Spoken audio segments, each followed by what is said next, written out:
This clip is brought to you by SaveWithConrad.com.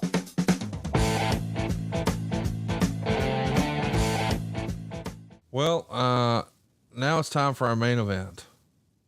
The main event. Batista and John Cena on one side, Finlay and King Booker on the other. They go 11.5 minutes. Cena's going to be selling most of the way. The crowd is into Cena and Batista as being the big stars, but they don't seem to be in the match, at least not at the main event level.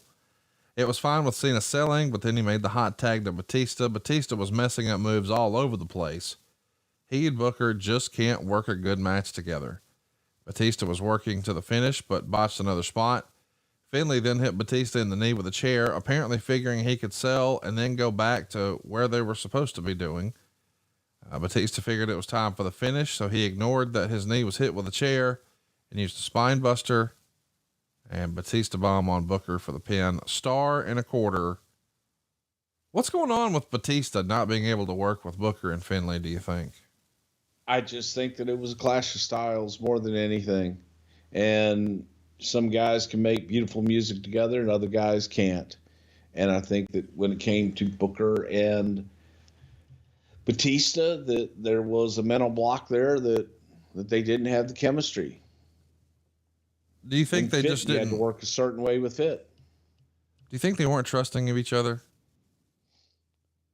I think in the ring they were, but I just don't think they meshed. It really comes down to as simple as that. And, you know, when you get to Finlay, I think Finlay, you had to work Finlay style. It is interesting to think about, you know, this time here where Batista and Cena are the top guys, but Batista seemingly just does not click with these two opponents. And, the finish is something else, man. I mean, go back and watch it and you're going to be scratching your head a little bit. And I know the way we just laid this out, this doesn't necessarily feel like a great show. But it is a very memorable show, and the readers of the Wrestling Observer, as I said, 73% gave it a thumbs up. So it was a good show, but it just feels like, to me, when I think back on this time, it still feels like a company very much in transition, trying to find their rhythm, trying to find their identity. Would I be off base in assuming that was the case? No, I think that's pretty much on the button, because a lot of things are changing from the PG approach. Yeah. For advertisers and just a whole new crop of talent. The injury, of course, to Joey Mercury is what people are going to be talking about a lot. But it's not a bad show.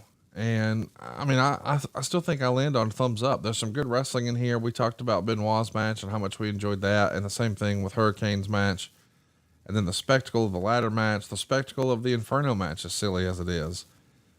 Maybe in hindsight, the whole Diva Lingerie, Krista Joseph thing, maybe could have done without that. You know, you loved it. So Booker is suffering through some back injuries. He's also opening a wrestling school and a promotion in Texas. What did you think Booker was aiming to do or hoping to do here? Was he starting to think about, hey, what am I going to do when I wind down my in-ring? Yeah, you know, Booker had this vision, still does have this vision of wanting to be a promoter, wanting to be the, you know, promoter in Houston, Texas of wrestling. So he opened up his school, Reality of Wrestling. They recorded shows. God, what was the,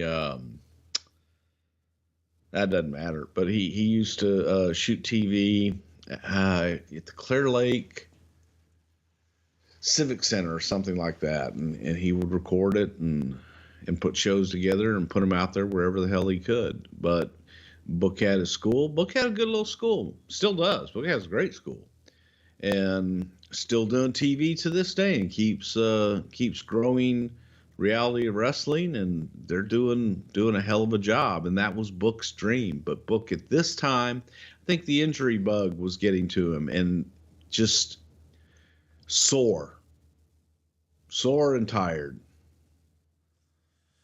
And Booker's actually cranked out some stars that, you know, some of our listeners may have actually heard of. So if you haven't already, go out of your way to check out Reality of Wrestling. I know it's been something that you've been paying attention to for a long time. And once upon a time, you can go hang out and check out the shows and the whole deal, right? Absolutely. Hey, it's Conrad Thompson. Thanks for checking out the podcast here on YouTube.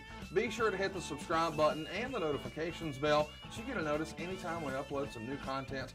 And go save yourself some money right now. If you're in a 30-year loan or you have credit card debt, it's not a matter of if I can save you money. It's a matter of how much. Find out right now for free at SaveWithConrad.com.